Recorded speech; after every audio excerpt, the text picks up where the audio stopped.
What's up, everybody? Welcome to the Action Network podcast.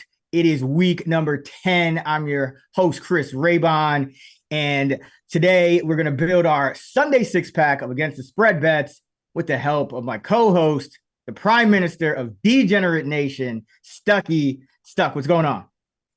What's up, brother? Another shit week for me. Went 1-2 six-packs. I was a painful week. Had some bad picks overall. I played your six-pack picks too. I thought you were Yeah, I super was. unlucky. I mean, Oh, I Seattle just the blew my Seattle whole. game was, I mean, they had 3 red zone trips to end the game and they gave up Oh, -7 points. mm. Um, that was unbelievable. Yeah, I mean, I did a ton of defensive touchdowns. It's hard to cover with them. The credit to the Lions for getting. I mean, I couldn't even beat outdoor Goff, who just didn't make a mistake. Love throws the pick six at the end of the first half, and the Packers were toast. I was surprised they didn't go to Willis at some point because Love he just didn't really look right. And then even the Cowboys, man. I mean, I know that they were down before Dak got hurt, but look, all 7 fourth downs went against them. Some of those The play punt, the calls fake punt. Oh my, like to yeah. go into Lamb on 4th and 1, and the fourth down swings in that game were infuriating. So, yeah, the only thing that I got right was old reliable my Ravens, and which that even somehow turned into a sweat. Vikings, of course, Hmm. cover the full game. It can't cover the first half. They gave up a defensive touchdown. I don't even think the Colts scored a touchdown in the game on offense. And then the total. That's about it. So yeah, it's been a rough 5 weeks for me, my roughest I've ever had. But everything will be all right. I mean, I've had like 2 other runs like this in 20 years, and it all ends up being okay. It's just been a historic run. I mean, I tend to play more underdogs than favorites. It's just been a historic run for favorites. I've only seen it like a couple other times, and talking a 5 week sample size, it's just there's going to be a ton of noise. But third time ever last week, favorites only had 1 straight up loss. They're 46-27-1 against the spread over the past 5 weeks, 63%. And then road favorites are just dominating this year. It's the best season through 9 weeks in NFL history. They are 16 games over 500. And only one other time have road favorites finished more than 3 games above 500. I mean, it's pretty insane. So I do think that there's some noise in there. We just talked about some of the home dogs and why they didn't get there. So there's going to be just variance in football games. I do think home field is becoming less and less important. Um, I mean, rookie quarterbacks as favorites are 11-0 against the spread. That's even shocking too. So it's been a favorite dominated run, but I don't expect that to continue. Everything will be fine. It's time to get. We got to get hot though. Yeah, man. I just completely whiffed on that. I mean, the Seattle game was infuriating just because they just puked that game away. They continued to get not even in the red zone, but down to the goal line but yeah, it happens. My worst call was probably the Browns, just kind of overlooking Jameis's ability to screw up versus a pretty good defense. But we move on to week number 10, and we'll start it up with Thursday night football. We got the Bengals at the Ravens. Baltimore is favored by 6. The total is up to 53. So the total's been going up. It was a shootout in the first matchup. Stuck, you're always pretty locked in on the Ravens. What do you see taking place in this Thursday night matchup? Yeah, I usually don't love Thursday night games. Um, Although I've hit 2 straight and I've lost like every bet on Sunday. Maybe I should only bet Thursdays for now. Um, this is a spot where you generally look to want to fade the Ravens. I mean, Lamar is a home favorite above a field goal, like about 30% against the spread. Burrow is an underdog of a field goal or more, 19 times in his career, 16-3 against the spread. He doesn't get enough credit for how good he's been as an underdog. He's right in that same stratosphere as Mahomes and Lamar. And as an underdog of a field goal or more, he's actually the third most profitable quarterback in NFL history. And just like this spread was 3 in Cincy, and home field isn't. I mean, we just talked about how home field's going down. Divisional games, it's even less important. So, at 6.5, I strongly lead Cincy. I want to see the final injury reports. We record this at like 3:30 on Wednesday, so I haven't seen the final injury reports. I don't think T. Higgins is going to go. Which, would you agree there? Yeah, T. Higgins looks very iffy.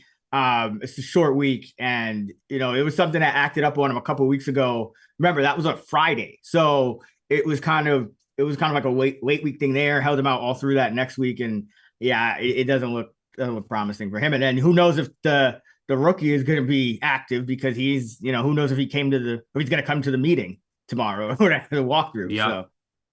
yeah. So I want to see if Higgins goes. That would be big. I mean, the way to beat this Ravens team is to have a really good quarterback and have really good receivers on the outside. Higgins obviously elevates that room.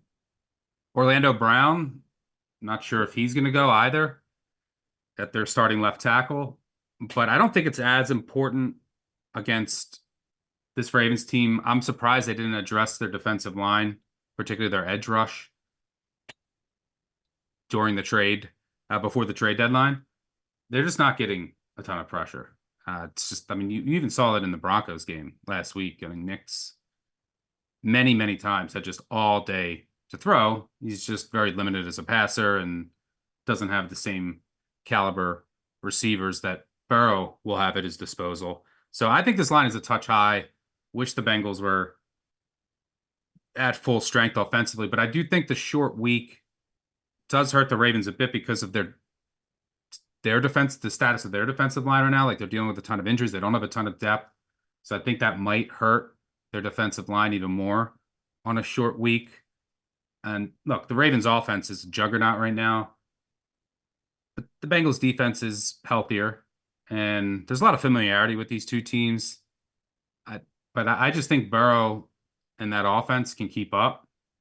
So, if you're going to give me, a number that I show a bit of value in, I'll probably end up with a small play on the Bengals. If, those guys are ruled out, I would love to get even a juiced 7. I'm not sure we would ever get there. But, yeah, I'll probably be on the Bengals in some fashion. It's a huge game for them, desperation spot. They're playing much better of late. They have just upped their pass rates. That's how you want to attack this Ravens team. So, I like Cincy a bit. Should be a really good Thursday night game for once. Yeah, I think this Ravens team is going to be vulnerable to like spreads. Like, they'll win games, but they're going to be vulnerable to, like, they're not going to cover these spreads against teams with functional or better offenses. Like the Broncos, Bo Nix, he's just so volatile week to week in terms of depending on the defense. He's not there yet, but yeah, this Cincinnati team can definitely keep up, even if it comes down to potentially having to get in with a backdoor cover. And, they do have options without Higgins. I mean, they do have, even although Eric All going down hurts, but you do have a couple of pass catching tight ends that are almost like slot receivers, and Gesicki, Tanner Hudson. Brown has been good as a receiver. They don't want him pass blocking anyway. So they can keep up offensively. So yeah, I would definitely lean Bengals as well. I think this number, just because the Ravens have been putting up some huge numbers, and then you face a Bronco team that had a good defense, that's not going to matter against Lamar. But it's really the offense that couldn't keep up. Because you saw like the Bucs, where they get down like 30, and then they just kept going.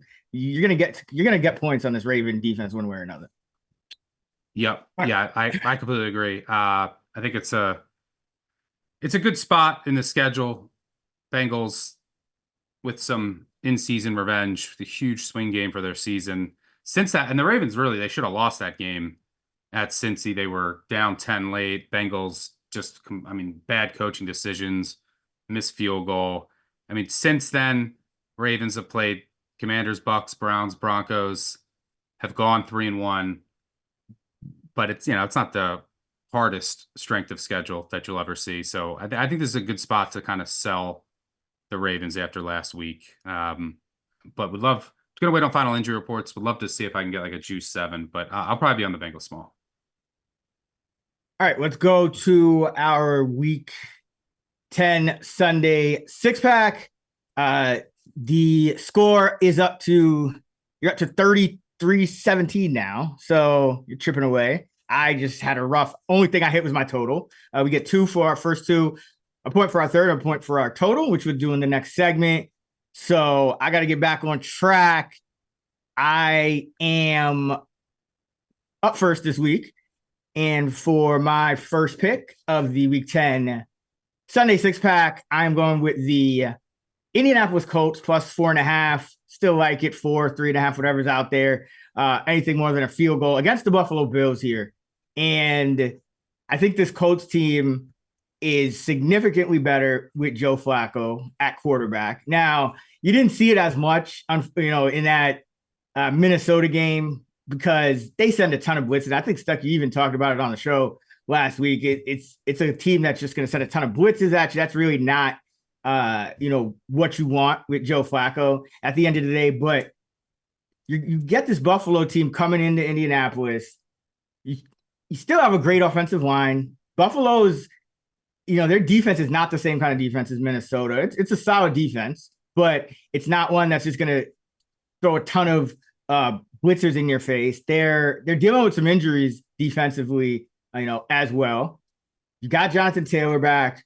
Josh Downs is playing almost at an elite level these days. So I think this Colts offense can score points and keep up, especially at home, with Buffalo on the other side, who obviously Buffalo is going to get its points one way or another. But Buffalo also a little banged up on offense at receiver now because Coleman, who's been playing really well, it looks like he's going to miss time with the wrist. I mean, they have like 8 wrist injuries. I've never seen something like it, though. On a side note, I've never seen something like the wrist injuries for Buffalo. And then the crazy box score stats. Like, I think Miles Sanders had 2 rushes for -5 and 2 catches for -5 each. Like, I've never seen things like some weird stuff going on, but I digress. So this Buffalo offense, it's going to score points, but Coleman banged up and Cooper, he's obviously not 100%.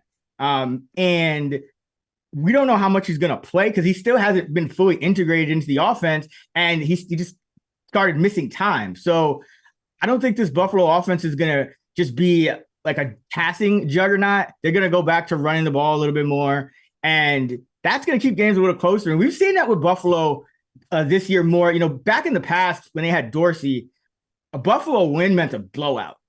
This year, you're seeing Buffalo win a lot more squeakers. You saw it against the Jets, game they could have lost. You saw it against the Dolphins. There's just been numerous times this year. Cardinals, where the Buffalo Bills win small, even if they win. So I think that's a possibility as well, which is why I like it over a field goal. But I just think the Colts offense is being a little bit underrated. They were competitive in games.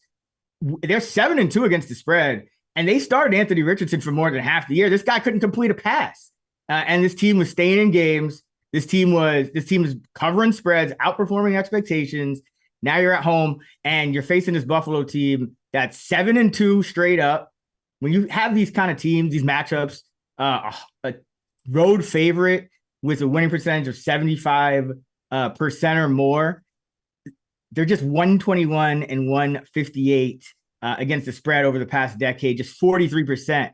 And if you filter out the last month of the season when you know a little bit more, and it's less likely that these teams are just a little bit inflated or overrated, you get to 97 and 138, just 41% against the spread over the last decade. So give me the Indianapolis Colts.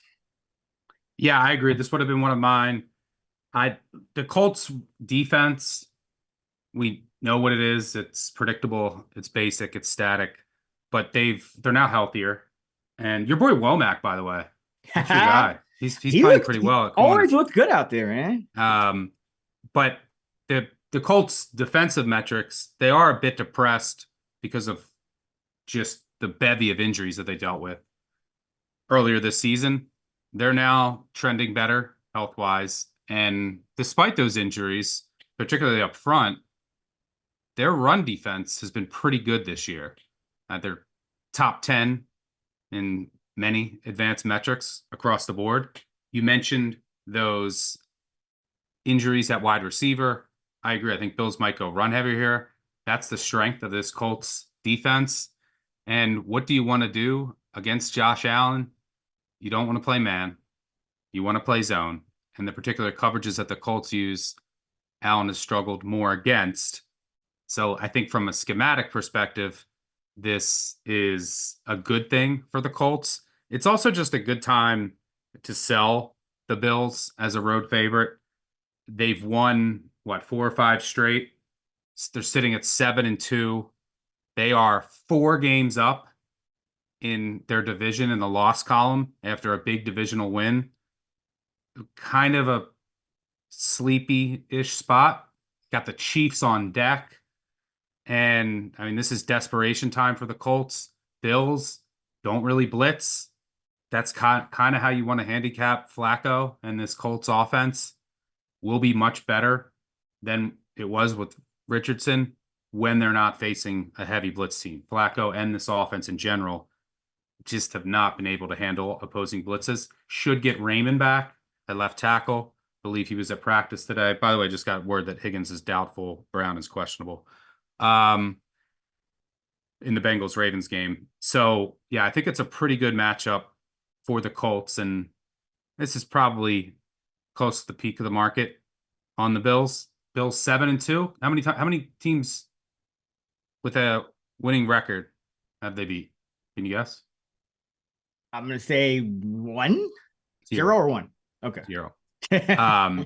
So, yeah, I think injuries at wide receiver. Colts run defense is playing well, trending up. Good matchup with the Colts offense. Should be healthier along the offensive line. Ryan Kelly might be out for the year at center, but this Bortolini kid's played well. Yeah, and very well. And he's had a already play this year, which I think it is a good thing. So we'll see if the Colts can get their run game going a bit more. It has struggled when Richardson hasn't been out there, but I think Flacco can move the ball here on this offense. I think this is a good spot to take the home dog. Hopefully home dogs stop barking because I'm starting off my first pick of the Week 10 Sunday 6-pack and the second overall with a home dog. I'm going with the New Orleans Saints plus 3.5 at home against the Atlanta Falcons. This is scary. The Saints have been allergic to winning and covering of late, but I think this is probably the bottom. They've lost 7 straight after a 2-0 start. 3 of those were with Spencer Rattler. You could throw those out. They were 0-4 with Carr since. One of those losses at Kansas City.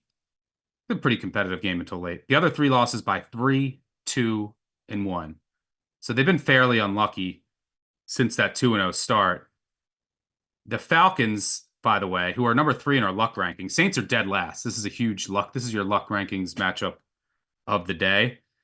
The Falcons have done nothing but win close games. And one of the most important aspects of this matchup, they've also benefited from who they're playing, injuries, teams having injuries. They could easily have three more losses. And they've won. They've dominated within their division. When these 2 teams first played, look back at that game. They won on a last-second field goal. They had 2 defensive touchdowns in the game. The key thing for me here, I know the Saints have no receivers. I assume Olave's out. Do we have an update there? I mean, that's my assumption. We don't have an update, but I'm pretty sure he's. I mean, it's just no like 4th or 5th. He's been. I've noticed that even before he started getting the concussions, he was just getting hit horribly. So yeah, I don't expect him. This could be a multi-week thing, honestly. Yeah. So yeah, I assume that Olave's out. So that's problematic. Shaheed's on IR. Who are you throwing to? Like even Bub Means is on IR. it's Taysom. yeah, it's not ideal. It's like, but this Derek Carr is an above average, very good quarterback when he's not pressured. And the Saints are incapable, excuse me, the Falcons are incapable of generating pressure. Second worst in the NFL in pressure rate. Only the Panthers are worse. They can't get pressure. Carr can efficiently move the ball. And there's not going to be a lot of explosiveness, but the Falcons don't really give up explosive passing plays. You can run on the Falcons a bit. So I think, some Hill mixed in, a lot of Kamara. There's ways that I think the Saints can move the ball.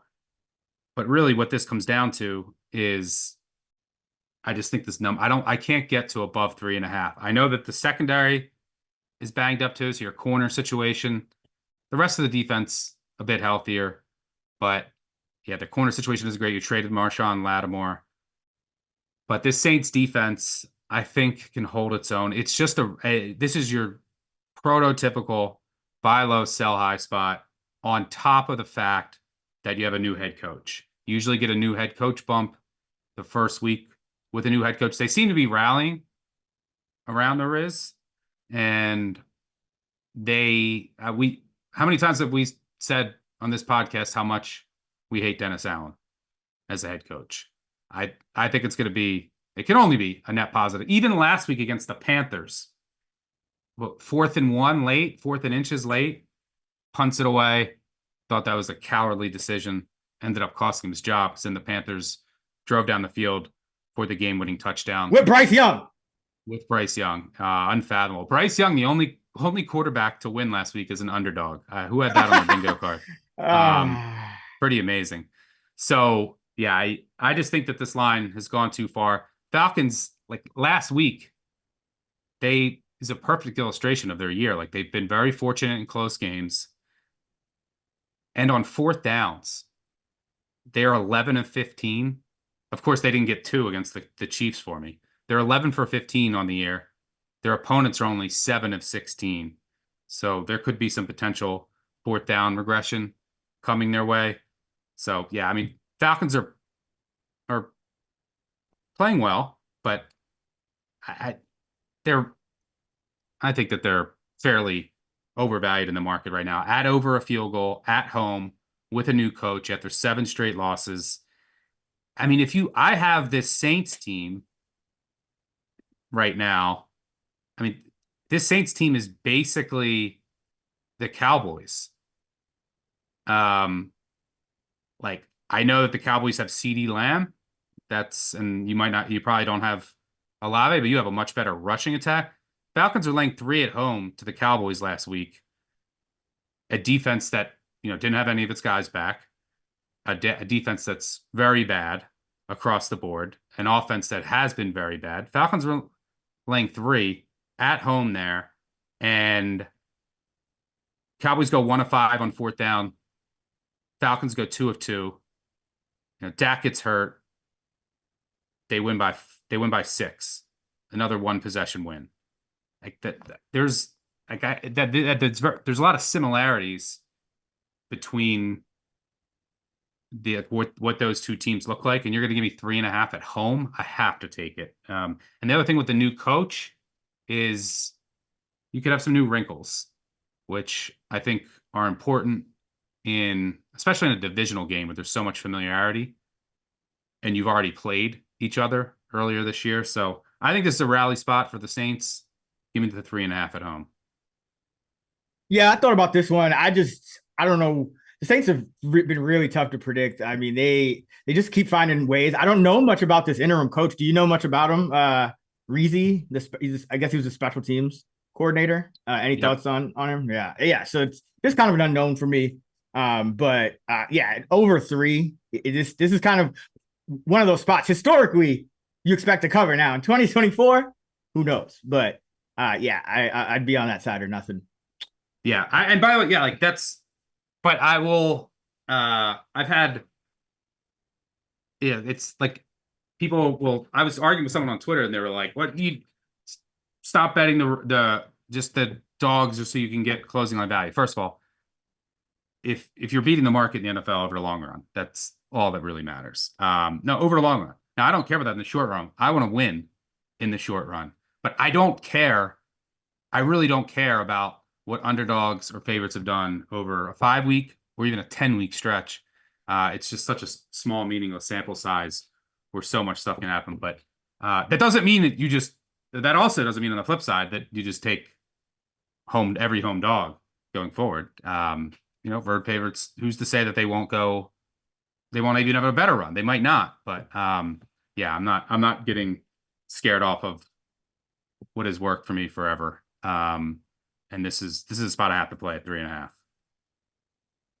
All right. Speaking of dogs, let's go with a road underdog for my second pick and the third overall of the Week 10 6-pack. Going with the Pittsburgh Steelers +3 at the Washington Commanders, and haven't faded the Commanders much except that Hail Mary game in which I didn't even think Daniels was playing.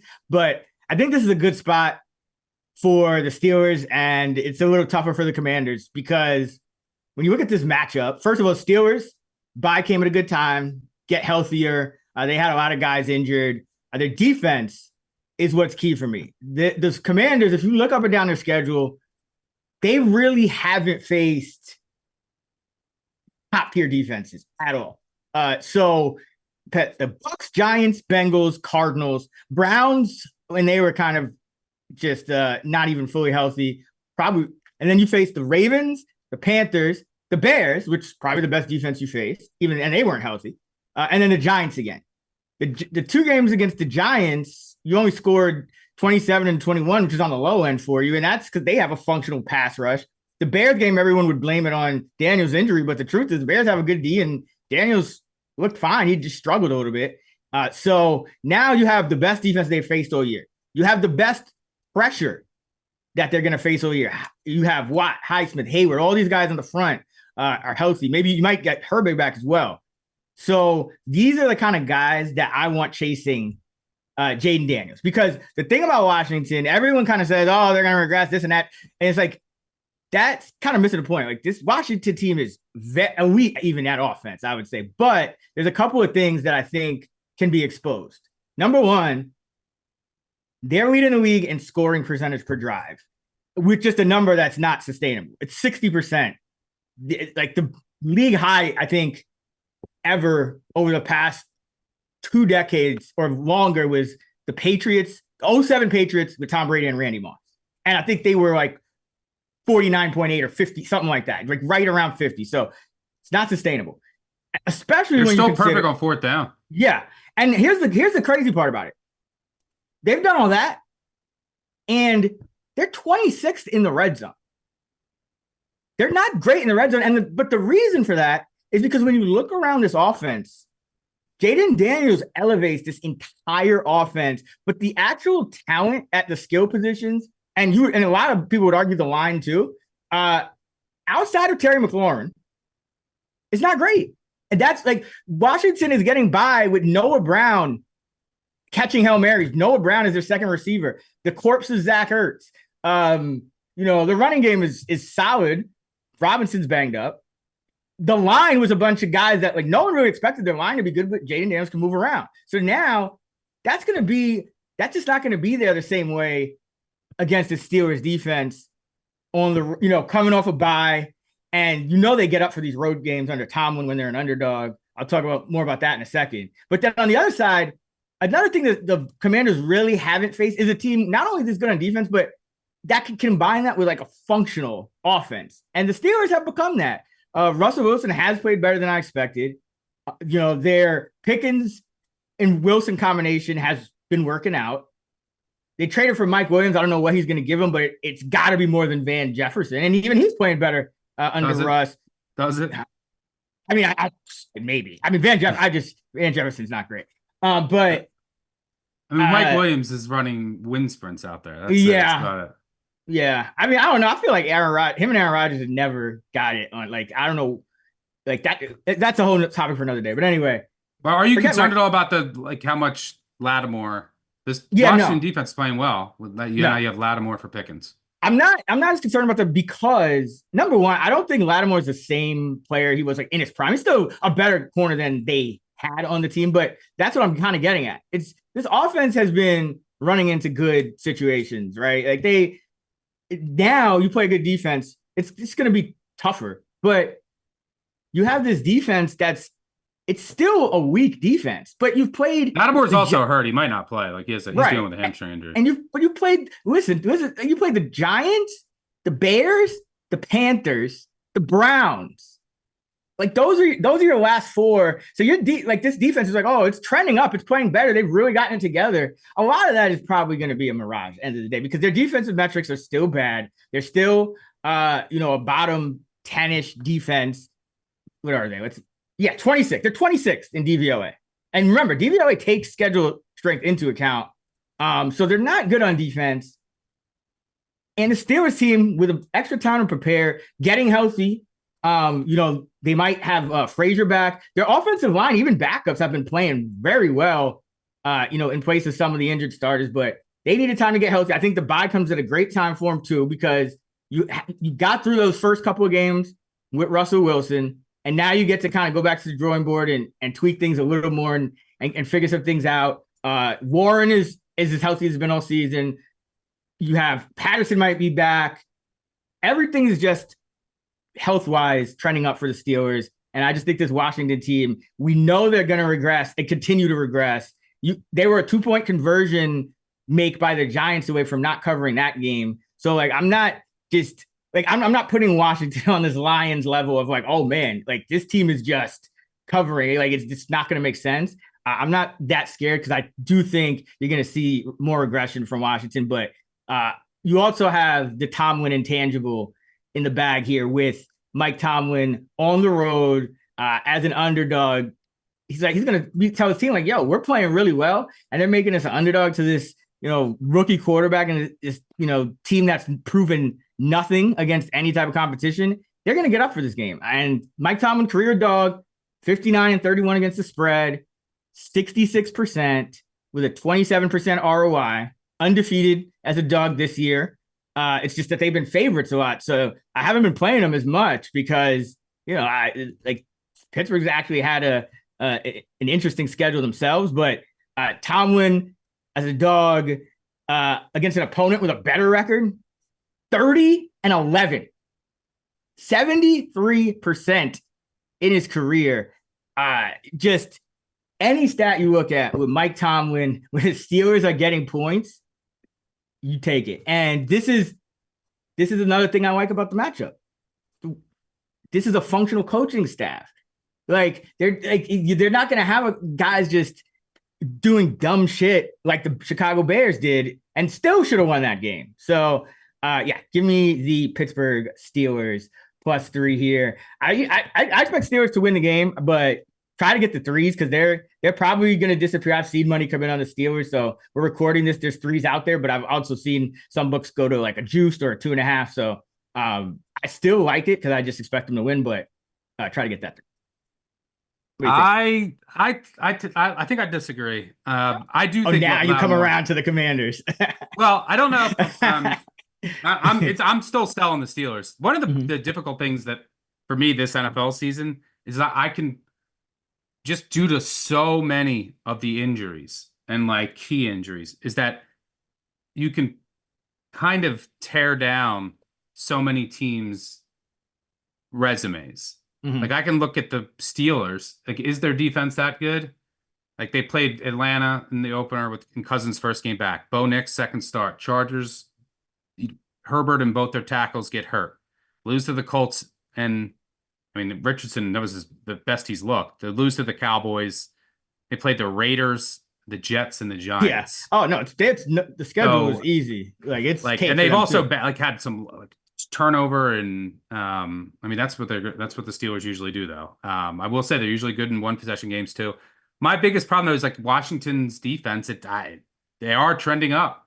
They're getting a lot more pressure. Lattimore, I still think, has a ton of juice left. And is he fully healthy? That's big for me because I do think he matches up well with Pickens. We'll see. He didn't practice today. He's considered day to day. I think that's pretty big for me because I do think the Washington corner group is going to be its eventual downfall. until they got Lattimore. So if he can stay healthy and give them something as a true number one, I think it elevates their defense. And Dan Quinn has them headed in the right direction. But yeah, I just think that I called the Commanders Indiana of college football. They just keep covering. The market can't catch up to them just because they haven't. It's hard for me too. I finally have, just because of the priors and like how good is Daniels? He just with his legs against this pressure, how valuable would that be? So it's hard for me to properly rate this Commanders team, but the Steelers are definitely a team I'm looking to sell. So yeah, I'm not fully on board with that one, but Tomlin is a dog. I can't hate you for it. For my second pick and the fourth overall of the Week 10 Sunday six pack, I'm going with the Houston Texans plus 3.5 against the Detroit Lions. This is probably dumb. The Lions are 40-15 against the spread over their past 55 games. It's unbelievable at this point. I just can't get to this number. I mean, the Texans are plus 3.5 at home against the Lions. I can't get there. We know Stroud also, you want to back him, and this Texans team is a dog. And while Goff is better indoors, so is this Texans team, so is Stroud. So I think that kind of washes itself out. I'm hoping that Nico Collins plays. It's up in the air. He's apparently ready to go. He passed all the tests. He didn't practice today. The Texans say it's when, not if, they'll activate him. Look, the Lions have been great, but they've also been quite fortunate. I mean, they lead the NFL in turnover margin, plus 1.5 per game. Last year, they were about even. And you look back at just the last couple of weeks, the Titans game, and they get 52 points on 200 yards with all those return yards. Last week, again, what were they? 4.5 yards per play, 200 yards, defensive touchdown. Packers just fail over and over again in the red zone. Love clearly wasn't at 100%. They got the Seahawks when they were so beat up, and it's not like the Seahawks have been great. So, I mean, just the Lions have been fortunate. I would have to assume this is close to the peak of their market value. Texans extended rest here, which I think is important. The team needed a break. They needed to figure some things out on offense, specifically on the offensive line. Green won't be in there, fortunately. And they should be healthier on defense. Lions, second straight road game at their big divisional road win, laying over a field goal against the Texans and CJ Stroud. Can't get here. I have to take the Texans, hoping Collins is back. Curious to get your thoughts here. Yeah, so I agree. I think Collins is big. I would almost prefer Moneyline in this situation, even though it's it's right above a key number, just because it's like the Lions just cover machines. It's almost irrelevant. You might as well just get a bigger return if you're right. What I do like for the Texans is they can run the football. And the Lions tend to have a good run defense, but I think their run defense numbers, it's a little inflated. It's just their reputation is a little better than the reality. I also think this is a matchup of like two good defenses, and the Texans are at home, and the Lions, they did get some pressure relief with the trade for Za'Darius Smith, but the Texans have, I think, a better defense than the Lions at this point. And then CJ Stroud, like you have a quarterback that, because Goff is playing unreal right now. It's not just the scheme, it's not just the sport guys. Like Goff himself is, he's being ridiculously efficient of late. Yeah, and so there's only so many quarterbacks that you can trust to kind of match that in the league. You know, Mahomes, Burrow, and I think Stroud is in there now. It's looked ugly at times, but his upside is there. So yeah, I definitely think the Texans are the right side in this one. I actually just prefer Moneyline, just because it's like betting against the Lions against the spread and you just win your minus 110. If you, for the rare time you happen to be right, it's almost like you need that extra. So that's how I'd play it. But yeah, I think the Texans are the right side. This Nico thing is interesting though, because I'm seeing conflicting reports. I'm seeing like, oh yeah, he's ready to go. But then I'm seeing reports that based on the fact that they didn't open his window on Wednesday, that's ominous. So have to see on that. But I think the line, probably goes back to 4 if Nico's out, and it probably closes at 3 if Nico's in. So, take for everyone out there that wants to bet this, just try and take that into consideration. All right. For my third and final pick of the Week 10 Sunday 6-pack, the 5th overall, I'm rolling with the San Francisco 49ers minus 5.5 at the Tampa Bay Buccaneers. And this is a play based on how the 49ers kind of have gone into the bye, and me have just seen this movie played out before. Is this the Jacksonville game all over again? Yeah, exactly. So I've seen this movie before. The Niners kind of whimper to the bye. Unfortunately for the 6-pack, we didn't hit that Cowboys-Niners game, but if you follow me in the app, I bet that game to Sunday, the lines came out. So if you got the 6.5, you actually got a back door. But they whimper to the bye, and their record is not where it should be. They've only 4-5, and this Bucs team is just being ultra competitive despite just getting decimated by injury, especially on the offensive side of the ball. And now you have a bye for the Niners, so they're getting healthy. Great coaching staff. So you're going to be able, they could actually take advantage of the bye and kind of scheme up some things offensively, especially. Now look at this Bucs offense. You got no Godwin, no Evans. McMillan, who was your third receiver, is banged up, was like a late addition to the injury report. So your receivers at best would be McMillan, Trey Palmer, who got benched essentially. He didn't play as much as on Monday night as people thought. Sterling, the ghost of Sterling Shepard, somebody named Raheem Jarrett, and somebody named Ryan Miller. Those are your receivers. Now, Cade Otton, he's been the saving grace for this offense at tight end. What do the Niners do well on defense? Cover tight ends. Fred Warner. That's the position that is going to be the hardest to take advantage of in your passing game when you face the Niners, who are top 5 defense by DVOA this year. They've, a lot of times we end up talking about the Niners' defensive struggles as a reason to fade them.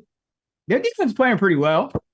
And I think this Bucs team has just been running hot. They've had a ton of easy matches against the AFC South, even after they got hurt. And then, of course, the Chiefs, the Chiefs can't get margin on them either and need an overtime win. So everyone's kind of looking at this Bucs team they're just going to cover. No, people don't want to fade them. I think I actually see more bets tracked on the Bucs right now. More money on the Niners, but more bets on the Bucs, which surprises me. So I am fading this team. I think there's just a big regression coming, and the injuries are going to start to take a hold and affect them in terms of the point spread. And you look at the Bucs so far this year. San Fran's getting healthier too. Yeah, and so you look at we San Fran this year. We can start with them. They've only won 4 times. They're 4-4. All of their wins by at least 6 points. But 3 of their wins are double-digit blowouts. They also have a couple losses where they're up double digits late. Right. And on the flip side, the Bucs, every one of their losses, because the Chiefs came in overtime, has been out by at least 5, but all but one of them has been by at least 6. They lost 1 by 5, and that was on a late backdoor against the Falcons. So this Bucs team, I think, if they I don't expect them to win this game. I expect the Niners are the better team. They're off a bye. They're well rested. That West traveling East, especially when the bye, it's been an overrated spot. Bucs on a short week, no less. With the Niners on a long rest. So just all the situational factors, I think the Niners not only should win this game, but I think the Niners can build margin in this game against the Bucs. And their Bucs defense, they've been getting lit up. I mean, you've given up 500 yards to Kirk Cousins. You've given up 40 points to the Ravens. You've given up 30 points in 4 of your last 5, 27 in the one you didn't give up 30. So this Bucs D is just getting lit up. And now you face the Niners off a bye, getting healthier with the most efficient quarterback by yards per attempt since he came into the league. in Brock Purdy. And on top of that, you might get Christian McCaffrey back. He's on track to play. Yeah. So to me, this is just a 49er eruption spot. They really need this one. It's not like a sleepy spot. And yeah, you mentioned it. Jacksonville last year, same situation. Jacksonville had been just overperforming expectations. I think they were coming in with 4 or 5 straight wins in a row. San Francisco had limped into their bye at, I think it was, let's see. They limped into their bye, 3 straight losses. They were 5-3, so they actually were better shape than they are this year. And I think the line was like, 5 or 6, but it just was kind of, people were taking Jacksonville 34-3, San Francisco. Even though they were traveling across the country to Jacksonville, and Jacksonville was coming off a bye at the same time. Whereas in this spot, Tampa Bay is coming off a short week. So I think it finally catches up to Tampa Bay on the spread because of course the market inflates the Chiefs. And so Tampa is still covered that game. And there's some luck involved with the overtime. But love the Niners as a favorite up to 6 in this spot. Yeah, I like this as well. It's a brutal spot for Tampa Bay. Their short week off an OT game in which their defense was on the field for 85 plays. And I mean, they're banged up. Their secondary is a mess. You should have McCaffrey, Debo, Jennings all back, coming off a bye. This is usually when the 49ers offense hits their stride. I really like this. And teams coming off overtime on just 6 days of rest on Monday Night Football are 15-23 against the spread over the last decade. Even worse when you look at some of the snap count data for how much. I mean, the Bucs just, I cannot see them slowing down this 49ers offense. And then you take into account the injuries that they've had at receiver. I think that Cohen's done a good job scheming things up, but I don't think that it can really last. So yeah, I like the 49ers as well. Classic spot there. For my third pick in the 6 overall, the Week 10 Sunday 6-pack, I'm going with the New York Jets +1. Looks like there's a plus. We go +1. It's the most widely available. I don't really love anything else. 49ers I was considering. You took them, and the same with the Colts, which would have been on my list. But I will be on the Jets, and I have this spot circled. I think this is a good reset spot, and the fact that the Jets got that win over the Texans, keep their season alive, I think they'll come out focused here. But the schedule was so bad to start the year. I mean, you're talking Monday Night Football, Sunday, Thursday Night Football, Sunday in London, Monday Night Football, Sunday Night Football, Sunday, Thursday Night Football. I mean, they had a couple Thursday games in there, 5 night games, and a game in London without a bye. I mean, that's 5 night games in the first 9 weeks is exhausting enough. You throw in London, you throw in no bye, and all the injuries that they dealt with. This mini bye that they're on will be extremely valuable, and they should be a bit healthier. We'll see if they will get some guards back. They were playing the Texans with, I think, at 1.4 tackles on the offensive line due to some of those injuries. The secondary needed some time to heal up. They've just all been dealing with bumps and bruises. You also got Reddick back. So I think this defense can start to return to form from last year. And this Cardinals team, I'm also looking to fade. I mean, they have 3 wins where they were down double digits, all by under a field goal late. Their other 2 wins came in fantastic spots at home against the Rams, who were beat up off that overtime game. And then the Bears last week, rookie quarterback, bad road coach, off the Hail Mary game, missing 4 key defenders, missing a number of offensive line starters, and they just had nothing. I mean, they just looked like they never even showed up. Chaos in the locker room all week. So the Cardinals are 5-4. Their offense has been pretty good, but I'm not buying the Cardinals. I mean, this is, I think, close to the peak of the market on them. So I think this is a good spot. And look, the Cardinals just can't get pressure. They're incapable of generating pressure. Rodgers has been great. when he's not been touched.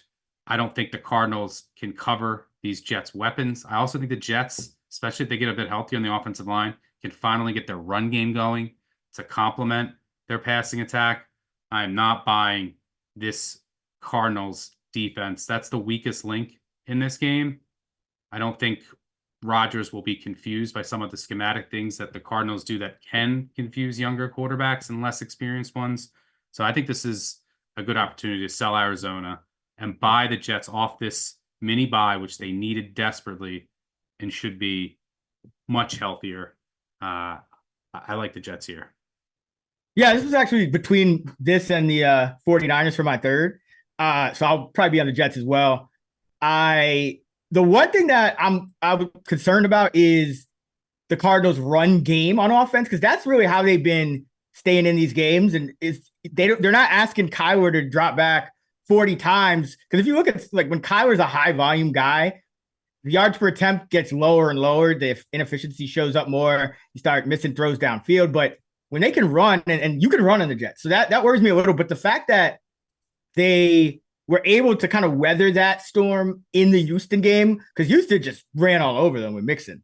But they still were able to kind of hold up there. And, it didn't come down to field goals, which maybe was why they held on. But I mean, they scored another touchdown in that game. And Houston, if you didn't see it, Malachi Corley drops a touchdown before Deshaun Jackson's it, and they get a touchback on that. So the Jets, they've been very unlucky. So yeah, I agree. I think the Jets have just been so unlucky with the loss of the Patriots. It was like 1 in 750 chance of losing that game. And you miss Zerline has cost them like 3 games. The Bills game with Zerline. And then you threw away a touchdown even in the game you pull out a win against a quality opponent. So I think if the Jets lose this game, it probably is because the Cardinals just ran all over them. And that does concern me. But yeah, outside of that, I'm going to be on the Jets almost certainly, because I think this is the right side. I just, I think the Cardinals outside of that run game, I just think that they're like, there's not much there to hang your hat on. It's like, okay, this is a team that's going to, hold off the Jets, who their weapons are finally getting in sync. Their run game hasn't been activated yet. They can hold up on the line if the guys that we think are going to be playing are playing. So it's really just, and their defense is underperformed. Like there could be some positive regression for the defense, which is like Sauce Gardner hasn't been great this year. A lot of guys on that defense haven't been as good. So they've all been dealing with injuries. That's why also like I and if you think about it, the Bears, the key here, I do think, is the Jets. I really hope that their offensive line, like a bunch of them aren't practicing today. It's not a huge day, but I really do hope that they get a bit healthier on the offensive line. The good thing is the Cardinals don't get pressure, but I think that will help the run game. But I think the Jets, their defense is trending in the right direction health-wise. I have the Jets right now, close to a field goal better than the Bears. And the Bears were catching the same number in a worse spot with the worst health situation. I mean, who was out for the Bears last week? You had Brisker and Gordon were out again. Sweat was out. You had your entire starting left offensive line out and your backup left tackle out. And you had a rookie quarterback. I think the Jets should be favored here. Yeah, I'm thinking this line is a little reflective of the Cardinals. They've won 3 in a row. Cardinals have won their close games. Jets haven't. That's and then even in the game last week, I'll talk about it more when I talk about the total. But they got some good luck in that win against the end of the playoff. Jesus. Yeah, Amari DiMercato, baby. The Bears never showed. The Bears didn't get off the bus for that game. That was an embarrassing performance. Yeah. All right. So that's our Sunday 6-pack for week number 10. Let's see. What do we got quarterback wise? Stuckey, you have the Saints 3.5, the Texans plus 3.5, and the Jets plus 1. So that's Derek Carr, CJ Stroud, Aaron Rodgers. Pretty good. I have Colts 4.5, Steelers plus 3, and the Niners minus 5.5. So Flacco, Russell Wilson, and Purdy. That's also not bad. It's just mine are more like you take this 10 years ago. It's like the two extremes. It's like the most overperforming quarterback now, the ridiculous stats, and then guys that were good like at their best 10 years ago. So I have that kind of some of that too. Rodgers and Carr, and then Stroud. True, yeah. So weird bunch of quarterbacks, but we'll see how it goes. All right, Stuck. We're combined 12-6 on totals this year, so pretty good. Both hit last week. Where are you going for week number 10? Yeah, it's the only thing that I've been good at over the past 2 months. I don't really love any totals right now. There's so many injuries that I'm watching that it's going to come down to tomorrow. But I'm going to go with, and there's a lot of uncertainty here, and I'm taking a number that's already dropped, but I'm going to go with the Cowboys-Eagles under 42.5. Wish this was 43. But I don't like, are Brown and Lamb going to play? They both practiced. They could be banged up. One or both could be out. But if you're going to get Cooper Rush, I do think this Eagles defense is really trending up. We saw it again last week against the Jags. Really misleading final score. He had a scoop and score there. They really held Trevor Lawrence and that offense in check. So Fangio takes some time to adjust to his scheme, and they had some young pieces in the secondary. It seems like they're headed in the right direction. Cowboys defense should get Parsons back. He practiced today. Huge difference, obviously, having him in there. Cowboys were still getting some pressure without him. I think that pressure rate should go up, and Hurts is still struggling a bit under pressure. And if Brown isn't 100%, that could lead to some wonkiness for the Eagles offense. So, yeah, I mean, Cooper Rush, he has no complimentary run game. CeeDee Lamb might not play, might not be at 100%. Eagles defense trending up. Parsons back for Dallas. It is indoors. The Dallas defense still isn't great, but I'm going to go under here. I think this will be a pretty low scoring game. Yeah, it's. I think Brown is very big to that because the Eagles. I think a couple weeks ago, guys, like before they headed into that Giants game when everyone was so down on them, I was like, this is kind of a sleeping giant. That also applies to their offense. Their offense has been looking a lot better since they came out of the bye. So that's the thing I'd be a little bit concerned about. Like if the Cowboys could, still score in the high teens or something, but the Eagles offense has success. But I agree, it's really going to come down to the injury report.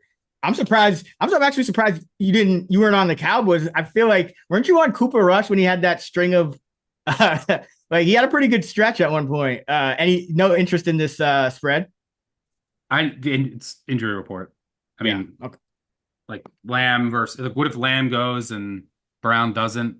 Yeah. And there's so much uncertainty here with the injury report. It's hard to make a bet on Wednesday. All right. I'm going to go with the Bears Patriots under 39. And this is another one of them where it is early in the week, but just from looking at what could potentially happen, it's probably only going to drop because Caleb Williams, not 100% after he messed up his ankle a little bit on the late in the game. Both Bears tackles could miss this game or at least may not be at 100%. So already you're dealing with injuries for the Bears on the offensive side of the ball. And it's going to be in Chicago so outdoors could be some wind, maybe even some, no, there's definitely going to be wind. There may even be some precipitation as well. And you had another one of those games for Chicago where Caleb Williams drops back over 40 times. He's super inefficient. He gets banged up at the end of it. So I do think this is going to be, trying to get back to the run a little more in this spot. And the Patriots should get Kyler Gordon back, by the way. And I think Sweat too. Exactly. Sweat was limited. So it looks like he's going to be back. So your defense is getting healthier. Your offense is getting unhealthier. And on the flip side, the Patriots, rookie quarterback on the road. So you got two rookie quarterbacks outdoors, weather. where both like the defenses are probably the better. Like the Patriots, they were super unhealthy on defense. They've gotten a little bit healthier. And they're functional. They're still not good, but against this banged up Bears offense, I think it's just two bad offensive lines here, and you're just gonna see like a ton of ugliness, and you just have to hope like May doesn't commit like an atrocious turnover that ends up deciding the total or anything like that. That throw against the Titans at the end of the overtime, I did not like that one at all. But even if you look at these Patriots games as of late, I mean, there's some lucky scoring going on in the games. Even that last touchdown, like at the end, they hit the end of that Titans game. I was like, oh my God, like I hope Stuckey doesn't end up losing the total for the pod because like they kicked the field goal and then they had a chance to answer. But I don't think this Patriots team is capable of doing too much at this stage. May is a drastic improvement, but it's just on the road outdoors against a defense that can get pressure that it's going to still sting them. And then the Bears are not in the right form offensively. So I'm taking the under 39 in Patriots Bears. Don't mind it. All right. So Patriots Bears under and the Eagles Cowboys under. Now it's time for our favorite teaser of the week. All right. So teasers, if you're not familiar, it's when you get an extra 6 points standard. You could change the number, but 6 points is what we do here. Parlay with two or more spread bets. The goal is usually to try to go through the 3 and the 7. Seems like there's been less opportunities for that in a lot of weeks this year. But where are you going for your teaser for week 10? Yeah, I'll just keep it simple. Go through 3 and 7 with low totals, which is the ideal way to do it. And, I'm going to go with the Chiefs and Chargers. Need Mahomes and Herbert just to win. It's a tough spot for the Chiefs off that overtime game in a short week, but I don't know how the Broncos are going to consistently move the ball. And it's Mahomes at home needing to win the game. Not overthinking this one. I'm going to go with the Chargers as well, and I'm going to also go with the Eagles. So Chargers, Eagles down to 1.5 each. And I think the Eagles-Cowboys matchup, what it comes down to for me is, these divisional matchups always tight. So this is not a gimme for the Eagles at 7.5. But I think the lack of a Cowboy run game and the lack of a Cowboy run defense, regardless of what goes on with the health of, pass catchers on either side, I think that ultimately is going to be too much to overcome with the backup quarterback. If this was the old Cowboys that, they had this offensive line that could just, dominate and, they could hold up enough in the run game on the other side, then, okay, we're playing the Cowboys as a big home dog, but the Eagles run game has just been spectacular. And their pass defense is really good. So you're going to need to run if you're the Cowboys. And I don't think they could do either. And then the Titans, I mean, they're just doing some weird stuff, man. Oh, I had the Titans last week too. I ended up adding them. Oh, of course. The obligatory Titans L every week. Last second touchdown on the final play of the game to force overtime. Oh, yeah. I mean, it had to happen.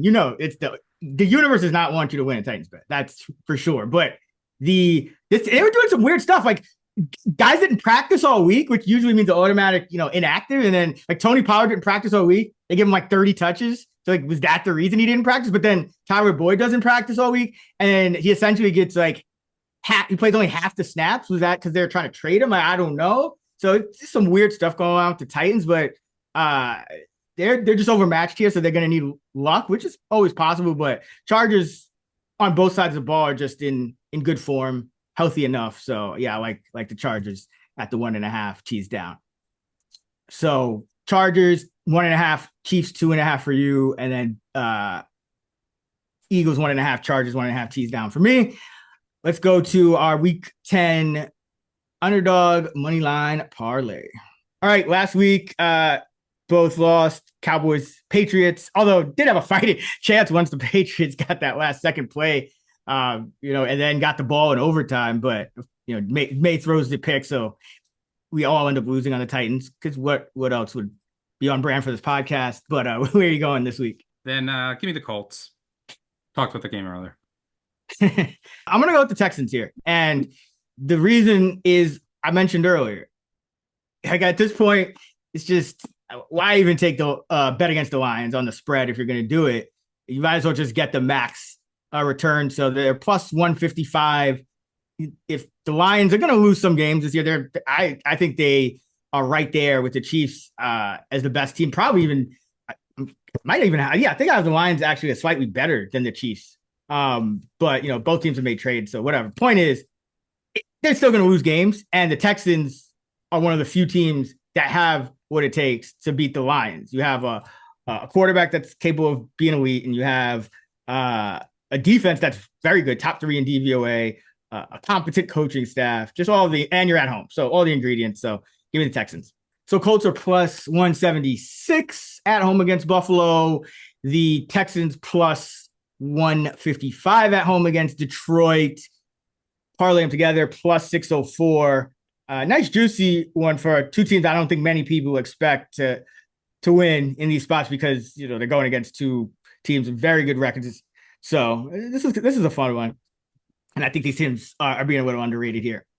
All right, now it's time for best of the rest, which are the games we did not discuss in any other segment. All right, first up, we have Giants-Panthers international game in Munich. The Giants are 5.5-point favorites with a total of 41.5. Panthers coming off their second win of the season, in which they go downfield and score against the Saints. Probably, like you said earlier, cost Dennis Allen his job. So it is a neutral field. But minus 5.5 still seems like a lot for this Giants team. But we've talked about this all year. It's really tough to have any confidence in backing the Panthers, even when on the surface, the numbers might be a little inflated. But this number is just a little high for me. I would lean Panthers, but even with that win last week, that's how they reel you in, And so probably nothing for me in this game. Maybe a prop. What are your thoughts?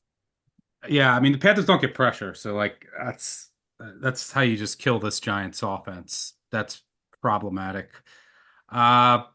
Yeah, I'm close to market here. I got nothing. The streak is over for the Giants. They'll be listed as a favorite for the first time in 25 games. That is the second longest streak. The longest is the Panthers, who are now at 30 straight games without being a favorite. I'm close to market here. Sleep in. I don't want to watch any part of this game. Yeah, I mean, don't underestimate the Giants' ability to give up pressure with no Andrew Thomas, even against teams that don't have a great pass rush. This game is it was a candidate for a Moneyline dog with the Panthers for me, just because it's a big number for a Giant team that hasn't been favored in forever either. So, and then Jaguars Vikings. The Jags are at home, plus 4.5 to total 45.5. And the one thing I noticed about this one, there could be something going on with Trevor Lawrence. He was limited in practice, soreness in his non-throwing shoulder. So it shouldn't be a big deal, but they also signed CJ Beathard off a practice squad. So they signed Beathard to the active roster. Now that could just be to have a third quarterback ready to go, but it got my attention just because the Jaguar season is kind of circling the drain. And now you have this, your franchise quarterback is dealing with this mysterious soreness, and you sign your former backup off to your active roster off another team's practice squad. There could be something here. I don't know, but a lot of uncertainty. So nothing to bet for me on this game. What about you? Yeah, obviously can't bet it without knowing if Lawrence is good to go. The Cam Robinson revenge game, by the way. Right, already. After getting traded 2 weeks later. Peterson said it's too early to tell if he's going to be able to play. So if he was fully healthy and playing, I think this line is a bit too high, just on principle, but can't do anything with it now.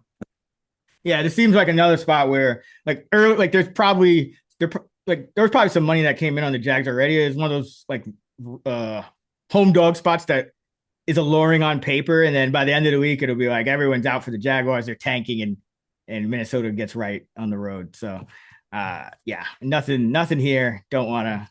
The Jaguars are just not a team that I want to be too invested in, period. But that is going to do it for our Week 10 Action Network podcast. You can hear more of me with my guy Sean Kerner every week talking fantasy DFS. player props, all that good stuff on the Fantasy Flex Pod. And Stuck, of course, college football over on Big Bets on Campus. You can find Stuck on X at Stuckey2. I'm at Chris Raybon. We're at those same handles on the free award-winning Action Network app. Until next week, let's get this money. Let's get hot.